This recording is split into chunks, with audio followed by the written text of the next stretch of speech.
Welcome, everyone, to the very first episode of Conversations, the official podcast of the Bandaranaike Academy for Leadership and Public Policy. The Bandaranaike Academy, as you would know, is the first and premier institute in Sri Lanka that's offering courses and education with training for students in leadership and public policy related themes. I'm Tara Dimel, and I'm the Executive Director of the Bandaranaike Academy. With me today, I have Dr. Nirmal De Silva, Associate Professor, Management Coach, and Leadership Trainer. Nirmal has been with us since the inception of BALPP, both as a teacher for our students and as a colleague. Very happy to have you with us, Nirmal, today. Absolute pleasure, Dr. Tara, to be here. Thank you. Nirmal, you have been a teacher at BALPP for a while and also led the first Strategic Leadership PGD course 2 years ago. Can you tell us your experience during that initial experience and exposure?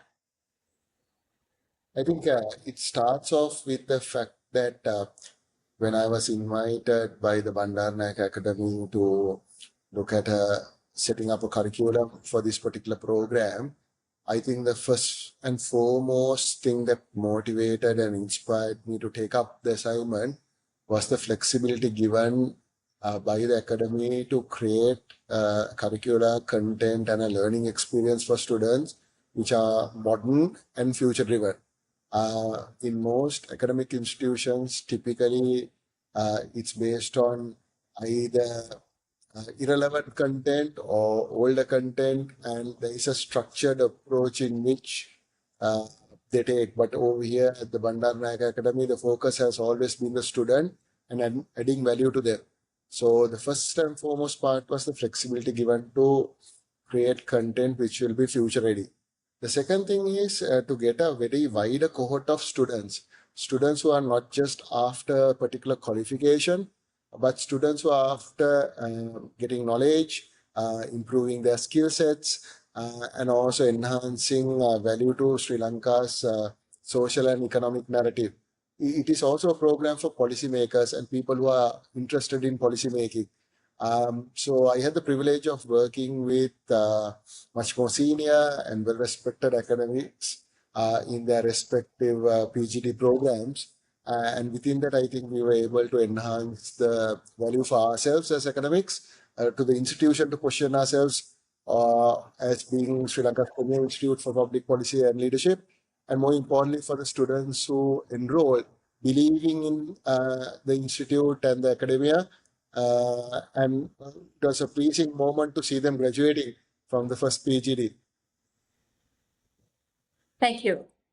Given the demand from students and our decision to go ahead with the second run of these postgraduate diplomas, and more specifically, since you will be doing the bulk of the teaching in the strategic leadership course, what would be different this time around? So when we started the PGD, Dr. Tara, 2 years ago, if you take from a Sri Lankan context, we were just coming out from a pandemic and an economic crisis. The situation in that moment in the country of what leadership was expected at the private sector, public sector, development sector, etc., was very different. So we try to narrow down our content in a manner to help leaders emerge from what I would like to call the VUCA world, the volatile, uncertain, chaotic, and ambiguous world. But this time, we are looking at a scenario in which looking at skills on what is required to navigate public sector, state sector, and policymakers in the next decade. As you know, from a geopolitical perspective, the world is very volatile. We see political leadership in different parts of the world also taking a narrative which is very different to their predecessors. And organizations also have to navigate through complex challenges. While artificial intelligence is going to completely radicalize our thought process, it is also going to allow a huge amount of benefits to organizations and policymakers. How do we navigate these things? How do we regulate unregulated aspect? How do we introduce best practices? So we will be going into more deeper detail into certain subject areas. And this time the students can expect a much more interactive exposure with industry, thought leadership, as well as public sector policymakers and officials to really understand the nuances of how they do it day in, day out. We are also hoping to collaborate with foreign entities, universities, policymakers, policy think tanks, as well as corporate sector individuals as well to see how they are doing things differently and how Sri Lankan leaders can embrace those best practices. How important, in your opinion, is this course today within the current Sri Lankan political and governance milieu? Well, as you know, Sri Lanka is in a little bit of a conundrum. We are just coming out of economic crisis. There's a new political leadership which has come in. We are mandated by the IMF in terms of how our fiscal policy and so forth needs to operate. And as I mentioned earlier, we have a geopolitical turmoil, so as to speak, for various reasons. So, as leaders, if we do not understand exactly how to navigate it, what are the skill sets and the mindset required to deal with these changes, we cannot succeed in our efforts, either from a policy perspective or a practical perspective. So, a program of this nature, which is very robust, very forward thinking, is something that will help give the agility for modern day leaders, and it will also allow them to work on a continuous professional model or continuous professional development model, so as to speak, as part of the learning journey.